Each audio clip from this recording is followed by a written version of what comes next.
भारत जहाँ देवियों की पूजा होती है, जहाँ स्त्री को शक्ति के रूप में माना जाता है, पवित्र, शक्तिशाली, दिव्य, लेकिन इसके पीछे एक छुपा हुआ घाव भी था, एक पवित्र सत्य जिसे मंदिरों की दीवारों के पीछे और इतिहास की खामोशी में दफन किया गया था। प्रोस्टिट्यूशन यह दुनिया का सबसे पुराना व्यवसाय है, लेकिन क्या यह कभी वास्तव में एक व्यवसाय था, या क्या यह वो पहला संकेत था कि समाज ने पवित्र को बेचना शुरू कर दिया? वैदिक भारत में महिला वस्तु नहीं थी, वह ब्रह्मांड की एक परछाई थी। आर्षियों ने कहा था, जहां महिलाएं सम्मानित होती हैं वहां देवता निवास करते हैं। सेक्स पवित्र था, प्रेम अनुष्ठान था, पुरुष और महिला का मिलन शिव और शक्ति का मिलन था, यह कोई लेन देन नहीं था। लेकिन जैसे जैसे राज्य बढ़े, जैसे जैसे लोभ ने धर्म की जगह ले ली, स्त्री जो कभी दिव्य मानी जाती थी धीरे धीरे संपत्ति बन गई। उन्हें देवदासी कहा जाता था, भगवान की सेविका। लड़कियां जो मंदिरों में सेवा करने के लिए चुनी जाती थीं, नृत्य, संगीत और आध्यात्मिक साधना में प्रशिक्षित होती थीं, लेकिन सदियों तक उनकी पवित्रता को अपहरण कर लिया गया।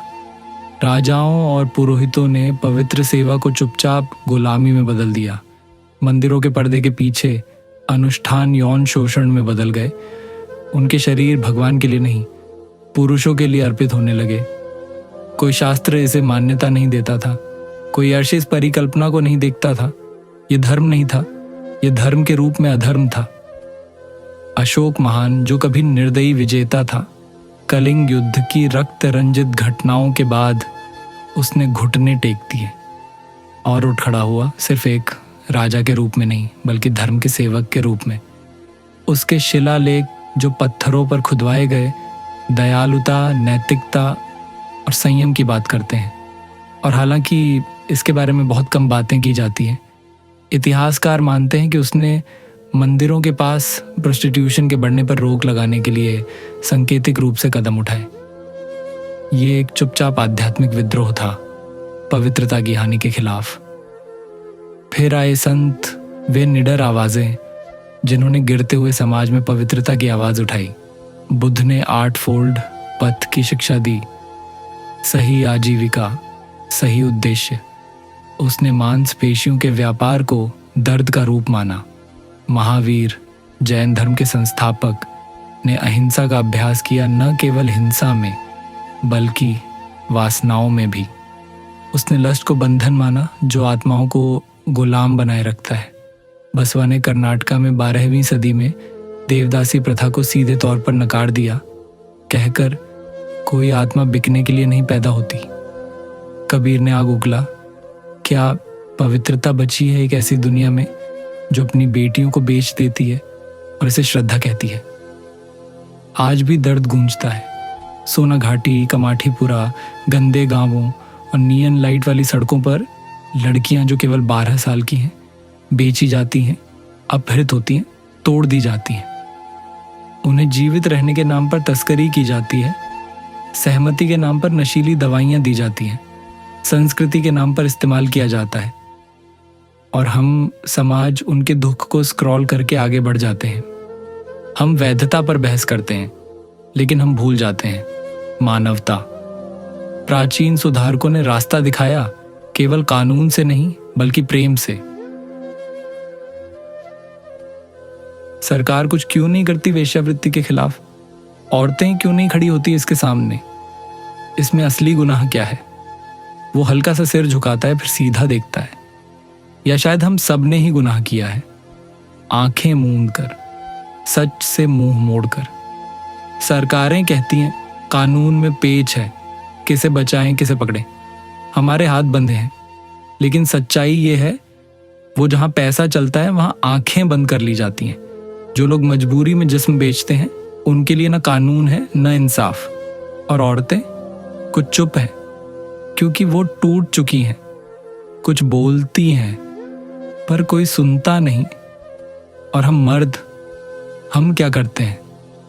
कुछ तो खरीदते हैं, कुछ देखते हैं और चुप रहते हैं, और जो सवाल करते हैं उन्हें महान कहकर मजाक बना देते हैं। असल जुर्म क्या है?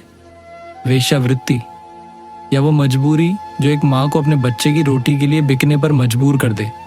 जुर्म है हमारा सिस्टम, जुर्म है हमारा मूक समाज, जुर्म है वो आदमी जो खरीदता है और फिर औरत को गुनहगार कहता है। कभी किसी लड़की की आंखों में देखो जिसने सब कुछ खोकर भी मुस्कुराना सीखा हो। वो इंसान नहीं, एक जिंदा सवाल है। अगर जुर्म रोकना है तो सिर्फ कानून नहीं, इंसानियत भी लानी पड़ेगी, चुप्पी तोड़नी होगी। क्योंकि अगर हम अब भी चुप रहे तो फिर हम भी गुनहगार हैं। औरतें क्यों नहीं कदम उठाती? ये सवाल अक्सर पूछा जाता है, लेकिन जवाब सीधा नहीं, गहरा है। आइए सच को समझते हैं, क्योंकि ये हर बार चुनाव नहीं होता। बहुत सी औरतें वेश्यावृत्ति में अपनी मर्जी से नहीं आती, उन्हें धोखे से लाया गया होता है। कभी गरीबी, कभी भूख, कभी जबरदस्ती उन्हें इस दलदल में धकेल देती है। जब पेट खाली हो, सिर पर छत न हो, तो हक और एक्शन जैसे शब्द बहुत दूर लगते हैं। क्योंकि समाज गुनहगार को नहीं, शिकार को शर्मिंदा करता है। जो औरत आवाज उठाती है उसे कहा जाता है, तू तो खुद गिरी हुई है, तुझे अब बोलने का हक नहीं, तू तो बदनाम है। और जो आदमी पैसे देकर खरीदे वो आराम से बच जाता है, उसे कोई नाम नहीं देता। जब जख्मी कोई दोषी बना दो तो वो कैसे लड़ पाएगी? क्योंकि चुप रहना कभी कभी जान बचाता है। अगर औरत बोले तो दलाल मार सकता है, ग्राहक ज्यादा हिंसा कर सकता है, पुलिस मदद नहीं करती, उल्टा डराती है। चुप्पी उनकी ढाल बन जाती है, कभी मजबूरी से, कभी डर से। क्योंकि कुछ औरतें लड़ रही हैं, लेकिन अकेली। हाँ, कुछ बहादुर महिलाएं हैं जो लड़ रही हैं, एनजीओस चला रही हैं, लड़कियों को बचा रही हैं, कानूनों में बदलाव के लिए काम कर रही हैं। लेकिन उन्हें कम सुना जाता है, कम समर्थन मिलता है, कम संसाधन दिए जाते हैं। उन्हें सिर्फ औरतों की नहीं, पूरे समाज की ज़रूरत है। असली सवाल ये नहीं है औरतें क्यों नहीं लड़ती, सवाल ये है उन्हें हर बार अकेले क्यों लड़ना पड़ता है। कहाँ है वो सिस्टम जो उनका साथ दे? कहाँ है वो मर्द जो सही के लिए आवाज़ उठाएं? कहाँ है वो इंसाफ जो बेचने वाली को नहीं, खरीदने वाले को कटघरे में खड़ा करे? क्योंकि समाज गुनहगार को नहीं, शिकार को शर्मिंदा करता है। जो औरत आवाज उठाती है उसे कहा जाता है, तू तो खुद गिरी हुई है, तुझे अब बोलने का हक नहीं, तू तो बदनाम है। और जो आदमी पैसे देकर खरीदे वो आराम से बच जाता है, उसे कोई नाम नहीं देता। जब जख्मी कोई दोषी बना दो तो वो कैसे लड़ पाएगी? क्योंकि चुप रहना कभी कभी जान बचाता है। अगर औरत बोले तो दलाल मार सकता है, ग्राहक ज्यादा हिंसा कर सकता है, पुलिस मदद नहीं करती, उल्टा डराती है। चुप्पी उनकी ढाल बन जाती है, कभी मजबूरी से, कभी डर से। क्योंकि कुछ औरतें लड़ रही हैं, लेकिन अकेली।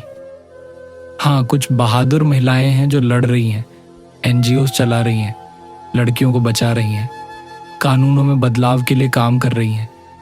लेकिन उन्हें कम सुना जाता है, कम समर्थन मिलता है, कम संसाधन दिए जाते हैं। उन्हें सिर्फ औरतों की नहीं, पूरे समाज की ज़रूरत है। असली सवाल ये नहीं है औरतें क्यों नहीं लड़ती, सवाल ये है उन्हें हर बार अकेले क्यों लड़ना पड़ता है। कहाँ है वो सिस्टम जो उनका साथ दे? कहाँ है वो मर्द जो सही के लिए आवाज़ उठाएं? कहाँ है वो इंसाफ जो बेचने वाली को नहीं, खरीदने वाले को कटघरे में खड़ा करे? सिर्फ अपने लिए नहीं, बल्कि हर उस औरत के लिए जो मजबूरी में चुप है या चुप कर दी गई है। एक कविता, मैं चुप नहीं हूं। मैं चुप नहीं हूं, मैं चुप नहीं हूं, बस सुनी नहीं गई। हर बार जब जोर से चीखी तुमने कान बंद कर लिए। जब रोई तो कहा नाटक है, जब हंसी तो कहा बेशर्म है। फिर पूछते हो औरतें कदम क्यों नहीं उठाती? मैं हर मोड़ पर बिकी हूं, पर कीमत मैंने नहीं लगाई। माँ की बीमारियां, भाई की किताबें और मेरी पढ़ाई सब गिरवी थी। जिस्म का सौदा नहीं किया मैंने, जिंदगी को किराए पर चढ़ा दिया। हाँ, मैं वेश्या कहलाई, पर गुनाहगार नहीं थी। गुनाह तो वो है जो हर रात खरीदता रहा, और सुबह मुझे गिरी हुई कहता रहा, गुनाह तो वो है जो कानून बनाता है पर इंसाफ कभी नहीं करता। मैं लड़ना चाहती थी पर तलवार की जगह झाड़ू थमा दी गई। कहा, पहले खाना बना फिर समाज सुधार। कहा, मर्दों से मत टकरा वरना और गिरेगी। पर अब मैं नहीं डरती, क्योंकि अब मेरी चुप्पी भी आवाज बन चुकी है। अब मेरी आहें भी सवाल बन चुकी हैं। अब मेरी कहानी कोई कलंक नहीं, क्रांति है। मैं चुप नहीं हूं, अब तुम सुन नहीं सकते तो ये तुम्हारी कमजोरी है, मेरी नहीं।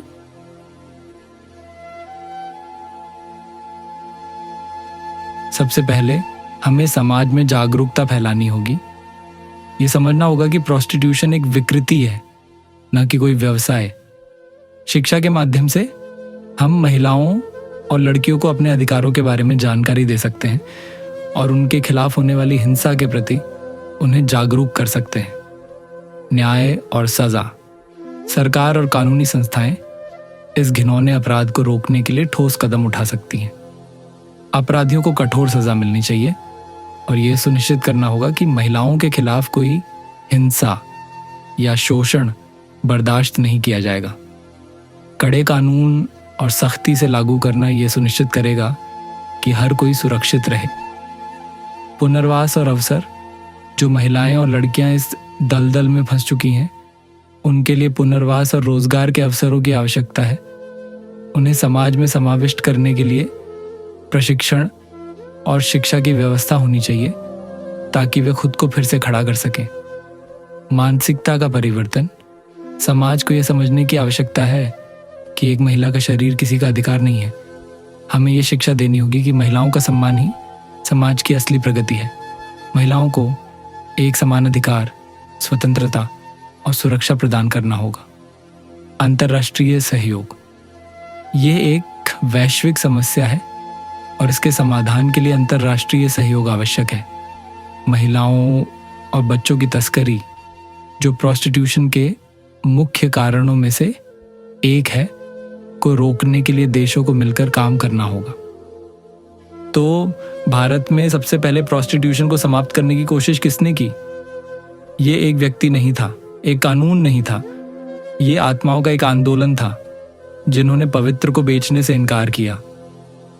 सवाल ये नहीं है कि उन्होंने क्या किया, लेकिन यह है कि हम अब क्या कर रहे हैं। क्या हम उनके संदेश को याद करेंगे या हम इतिहास को फिर से नया नाम और नए बहाने से दोहराएंगे? यदि यह सत्य आपके हृदय को छू गया तो इस वीडियो को शेयर करें